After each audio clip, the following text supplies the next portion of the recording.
The U.S. shooting down 3 unidentified objects over North America this weekend.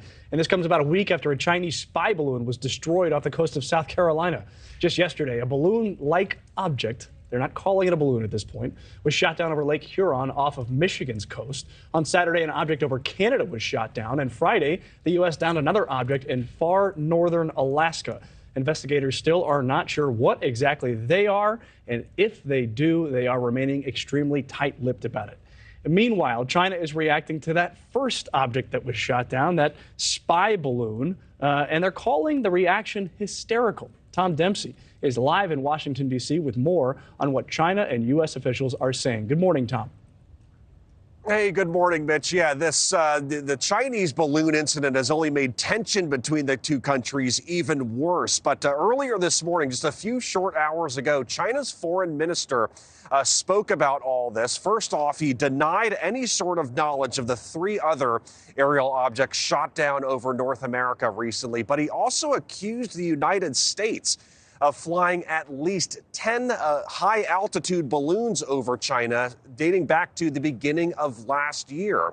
And this morning, even Chinese state media is taking shots at the United States. We want to show you an excerpt from from China Daily state media. This is from the website, and it goes off about the U.S. response, saying President Joe Biden's handling, quote, has shown to the world how immature and irresponsible, indeed hysterical, the U.S. has been in dealing with the case. U.S. military leaders say the balloon eventually shot down off the Carolina coast had spying capabilities, but China continues to say it was a weather balloon that simply blew off course into U.S. airspace, and the U.S. has allegedly overreacted. The whole incident, though, has made tension even worse, as I said, between the two countries. During a hearing last Thursday on Capitol Hill, one defense leader spoke about how top Chinese military command recently declined a call from the U.S. Defense Secretary after the U.S. shot down the balloon.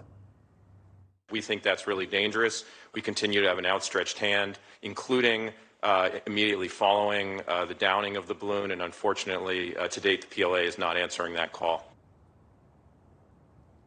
Now, it's important to tell you some of the differences between the 4 investigations involving aerial objects. It can be a lot to keep track of at this point. Investigators say that Chinese balloon measured around 3 buses long. The other 3 objects measured much smaller than that. They also flew at lower altitudes compared to the Chinese balloon. And again, very important to note that only that first incident involving the Chinese balloon has officially been tied back to China. The exact origins of the other 3 incidents still remain very much unknown right now, but investigators still very much looking into all 4 cases this morning. But China saying that denying any sort of involvement to the 3 other incidents this morning. Thank you for watching. Go to newsnationnow.com to find News Nation on your television provider. And don't forget to click the red subscribe button below to get more of News Nation's fact-driven, unbiased coverage.